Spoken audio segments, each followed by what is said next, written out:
আসসালামু আলাইকুম, কেমন আছেন সবাই? আশা করি আল্লাহর অশেষ রহমতে সবাই ভালো আছেন। আলহামদুলিল্লাহ, আমিও ভালো আছি। শাহিনুরস রেসিপিতে সবাইকে আরও একবার ওয়েলকাম জানাচ্ছি নতুন আরও একটি রেসিপি দেখার জন্য। আজকে আমি তৈরি করে দেখাবো খাসির মাথা দিয়ে ছোলার ডাল বা বুটের ডালের অসাধারণ একটা রেসিপি। এই রেসিপিটি কিন্তু খেতে হয় অসাধারণ। রান্না করাটা খুব বেশি ঝামেলার কাজ না, অল্প কিছু উপকরণে কিন্তু রান্নাটা করে নেওয়া যায়। এটা খেতে ভালো লাগে রুটি, পরোটা, নান রুটি, ভাত, পোলাও যে কোনো কিছুর সাথে। অসাধারণ এই রেসিপিটি আজকে আমি রেস্টুরেন্টের মতো করে দেখানোর চেষ্টা করব, একদম ঝটপট করে। তো চলুন কিভাবে এটা রান্না করেছি সেটাই দেখে নেওয়া যাক। আর আপনি আমার ভিডিওতে একটা লাইক করে চ্যানেলটি সাবস্ক্রাইব করে পাশেই থাকবেন আশা করছি। বিসমিল্লাহির রহমানির রহিম। প্রথমেই আমি একটা পাত্রে বেশি করে পানি নিয়ে তার মধ্যে দিয়ে দিলাম 2 কাপ পরিমাণে বুটের ডাল বা ছোলার ডাল। তো 2 কাপ পরিমাণে ডাল এখানে দিয়েছি। তো এটাকে আমি সারা রাতের জন্য ভিজিয়ে রাখবো যেন একদম নরম হয়ে যায়, এতে করে রান্নাটা কিন্তু তাড়াতাড়ি হবে। আর যদি হাতে বেশি সময় না থাকে অন্তত পক্ষে 4 থেকে 5 ঘন্টা কিন্তু এটা ভিজিয়ে রাখতেই হবে। তো আমি সারা রাতের জন্য ভিজিয়ে রেখেছিলাম প্রায় 8 থেকে 9 ঘন্টার জন্য। তো দেখতে পাচ্ছেন এটা কিন্তু একেবারে দ্বিগুণের থেকেও বেশি হয়ে গেছে ফুলে, আর এক একটা বড় বড় হয়ে গেছে দেখুন। যেহেতু অনেকটাই নরম হয়ে গেছে, এবার রান্নাটা কিন্তু তাড়াতাড়ি হয়ে যাবে। তো এই পানিটা আমি এখন বাদ দিয়ে দিচ্ছি এখান থেকে। ঝরিয়ে যে রাখতে হবে এমন কোনো কথা নেই, শুধু পানি থেকে তুলে নেব। আর ধুয়ে নিয়েছিলাম আগেই।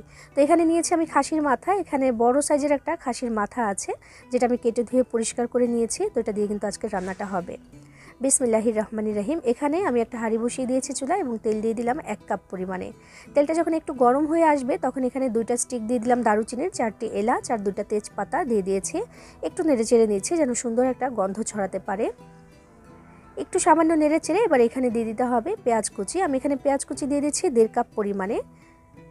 1.5 কাপ পেঁয়াজ কুচি দিয়ে দিলাম। এবার এটাকে একটু ভেজে নিতে হবে, খুব বেশি লাল করার দরকার নেই। তবে ভাজার আগে আমি এখানে একটু দিয়ে দিচ্ছি লবণ। আমি রান্নাটাতে যে লবণটা দিতাম সেটা আমি এখনই কিছুটা পরিমাণে দিয়ে দিচ্ছি। আমি 1 চা চামচ পরিমাণে দিয়ে দিলাম। আর এখন দেওয়ার কারণ হচ্ছে পেঁয়াজটা কিন্তু একটু তাড়াতাড়ি নরম হয়ে যাবে এই লবণটার জন্য, এবং ভাজাটাও তাড়াতাড়ি হয়ে যাবে। তো নেড়ে চেড়ে যখন একটু নরম হয়ে এসেছে পেঁয়াজটা, তখন আমি এর মধ্যে দিয়ে দিচ্ছি টমেটো।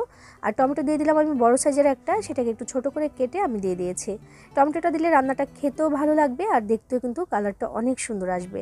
এই জন্য আমি টমেটোটা দিয়ে দিলাম। দিয়ে টমেটোর সাথে একসাথে ভেজে নিয়েছি পেঁয়াজটা। আর পেঁয়াজের কালারটা কিন্তু আরও একটু ডিপ হয়েছে দেখুন।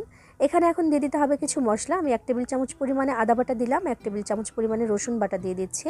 আর দিয়ে দিচ্ছি আমি 1 চা চামচ পরিমাণে জয়ফল আর জয়ত্রী বাটা, দুইটা এক জায়গায় করে আমি বেটে নিয়েছি। এরপর দিয়ে দিচ্ছি আমি 1 চা চামচ পরিমাণে ধনিয়া গুঁড়া, 1 চা চামচ পরিমাণে জিরার গুঁড়া, আধা চা চামচ পরিমাণে শাহি গরম মশলার গুঁড়া, 1.5 চা চামচ পরিমাণে দিয়েছি আমি এখানে হলুদের গুঁড়া, আর 3 চা চামচ পরিমাণে দিয়েছি আমি এখানে লাল মরিচের গুঁড়া, মানে দেড় টেবিল চামচের মতো হবে। তো সেটা আমি এখানে দিয়ে দিলাম। এবার দিয়ে দিচ্ছি সামান্য পরিমাণে একটু পানি, কারণ মশলাটাকে কষিয়ে নিতে হবে। একটু পানি না দিলে কিন্তু গুঁড়া মশলাগুলো পুড়ে যাবে। তো ভালো মতো একটু কষিয়ে নিতে হবে যতক্ষণ না পর্যন্ত তেলটা উপর দিকে চলে আসছে।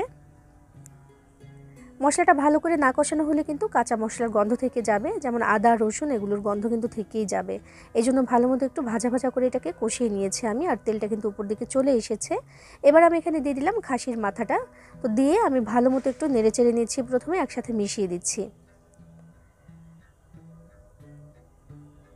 মিশিয়ে দেওয়া হয়ে গেলে এবার এখানে আমি যেহেতু একটু কষাতে হবে, তো কষানোর আগে যেন একটু সেদ্ধ হয়ে যায়, মানে কষাতে কষাতে যেন আধা সেদ্ধ মতো হয়ে যায়, সেজন্য দিয়ে দিচ্ছি আমি এখানে 1.5 কাপ পরিমাণে গরম পানি। রান্নাটাতে কিন্তু আমি পানি ব্যবহার করব গরম পানি, এতে করে রান্নার টেস্টও ভালো হয়, রান্নাটা তাড়াতাড়ি হয়ে যায়। তো 1.5 কাপ পরিমাণে পানি দিয়ে এবার আমি এটাকে ঢাকনা দিয়ে ঢেকে তারপর রান্না করব যতক্ষণ না পর্যন্ত পানির পরিমাণটা একটু কমে আসছে। চুলার আঁচটাকে আমি মিডিয়ামে দিয়ে তারপর ঢাকনা দিয়ে ঢেকে দেবো এটাকে। পানিটা একটু কমে আসতে আসতে বা শুকাতে শুকাতে কিন্তু বেশ খানিকটা সেদ্ধ হয়ে যাবে এটা। তো আমি ঢাকনা দিয়ে ঢেকে দিলাম।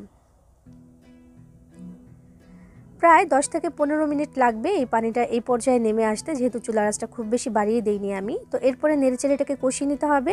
কষাতে কষাতে দেখবেন যে তেলটা কিন্তু বের হয়ে আসবে, ততক্ষণ পর্যন্ত এটাকে কষিয়ে নিতে হবে। আর দেখুন কালারটা কিন্তু চেঞ্জ হয়ে যাচ্ছে ধীরে ধীরে। চুলার আঁচটাকে মিডিয়ামে রেখে আমি কষিয়ে নিয়েছি এবং তেলটা কিন্তু ছেড়ে দিয়েছি, দেখুন তেলটা উপর দিকে চলে এসেছে। তো কষানো মোটামুটি হয়ে গেছে এখন। তো এবার আমি দিয়ে দিচ্ছি ভিজিয়ে রাখা সেই ছোলার ডালটা। তো ডালটা এখানে আমি দিয়ে দিলাম, দিয়ে ডালের সাথে মেশাতে মেশাতে আবার 2 থেকে 3 মিনিটের মতো একটু নাড়াচাড়া করে নিচ্ছি। তো ডালটাও কিন্তু একটু কষানো হয়ে যাবে। যত ভালো করে কষানো হবে এটা খেতেও কিন্তু ততটাই বেশি টেস্টি হবে। তো এই জন্য ধাপে ধাপে আমি কিন্তু কষিয়ে নিচ্ছি তরকারিটা। তো তো মেশাতে মেশাতে কিন্তু 2 থেকে 3 মিনিট সময় প্রায় হয়ে গেছে। এবার এখানে দিয়ে দিতে হবে ঝোলের যে পানিটা বা রান্নার জন্য যে পানিটা আমি দেবো সেটা আমি এখন দিয়ে দিচ্ছি এখানে। তো আমি এখানে 6 কাপ পরিমাণে পানি দিয়ে দিব, যেটা দিয়ে একদম ডাল এবং মাংসটা ভালো করে সেদ্ধ হয়ে যাবে। আর যেহেতু এটার মধ্যে খুব বেশি ঝোল থাকে না, তো সেজন্য আমি অনেক বেশি ঝোল রাখবো না। তো এখানে আমি 6 কাপ পরিমাণে পানি দিয়ে দিলাম, আর চুলার আঁচটাকে কিন্তু এখন মিডিয়ামে করে দিতে হবে। খুব বেশি বাড়িয়ে দিলে দেখা যাবে পানিটা ঠিকই শুকিয়ে যাবে, তবে ডালটা কিন্তু ভালো করে সেদ্ধ হবে না। এই ডালটা প্রচুর পরিমাণে শক্ত থাকে, এই জন্য কিন্তু আগে থেকে ভালো করে ভিজিয়ে নিতে হয়। তো আমি এটাকে এখন নাড়াচাড়া করে মিশিয়ে দিলাম পানিটা দিয়ে। তো অবশ্যই গরম পানি কিন্তু দিতে হবে, আমি গরম পানি দিয়েছি এখানে। তো পানি দিয়ে নাড়াচাড়া করে মিশিয়ে দিয়েছি, পানিটাতে আবার বলক চলে এসেছে, যেহেতু গরম পানি তাড়াতাড়ি বলক চলে আসবে। এবার ঢাকনা দিয়ে ঢেকে দিতে হবে যতক্ষণ না পর্যন্ত এই পানিটা একদম কমে আসছে। তো চুলার আঁচটাকে কিন্তু মিডিয়ামে করে দিয়ে তারপর আমি ঢাকনা দিয়ে ঢেকে রেখে দিয়েছিলাম প্রায় 25 মিনিটের মতো। তো দেখতে পাচ্ছেন যে এই সময়ের মধ্যে ডালটা ভালো করে সেদ্ধ হয়ে গেছে আর ঝোলের পরিমাণটা এই পর্যায়ে নেমে এসেছে। তো এমনটাই কিন্তু ভালো লাগে এটা খেতে। আর নামিয়ে নেওয়ার পরে আরও একটু কিন্তু শুকিয়ে যাবে, আরও একটু টেনে নেবে, যেহেতু ডাল দিয়েছি সাথে, তো সেজন্য। তো নাড়াচাড়া করে একটু দেখিয়ে দিলাম যে কেমন হয়েছে এটা ঝোলটা। চাইলে কেউ আরও বেশিও রাখতে পারেন, আবার আরও বেশি শুকিয়েও ফেলতে পারেন, আমার কাছে এমনই ভালো লাগে। তো এখন আমি এটার মধ্যে দিয়ে দিলাম কিছুটা পরিমাণে ধনিয়া পাতা কুচি দিয়ে, এখন নাড়াচাড়া করে মিশিয়ে দিয়ে তারপর আমি নামিয়ে নেব। আর এরই সাথে তৈরি করে নেওয়া হয়ে গেল ভীষণ মজার একটা রেসিপি, আর সেটা হচ্ছে ছোলার ডাল বা বুটের ডাল দিয়ে খাসির মাথার অসাধারণ একটা রেসিপি। রেস্টুরেন্ট থেকে যখন সকালবেলা এটা পরোটার সাথে কিন্তু পাওয়া যায়, বা রুটির সাথেও অনেকে কিনে এটা রেস্টুরেন্টে খায়। তো সেটা কিন্তু এমনই হয় টেস্ট, এবং সেই টেস্টেই চাইলে বাড়িতে আপনি বানিয়ে নিতে পারেন আমার এই রেসিপিটা ফলো করে। বানিয়ে খেয়ে দেখবেন, ভালো লাগবে ইনশাআল্লাহ। সবাই ভালো থাকবেন, সবার জন্য সবাই দোয়া করবেন। আল্লাহ হাফিজ।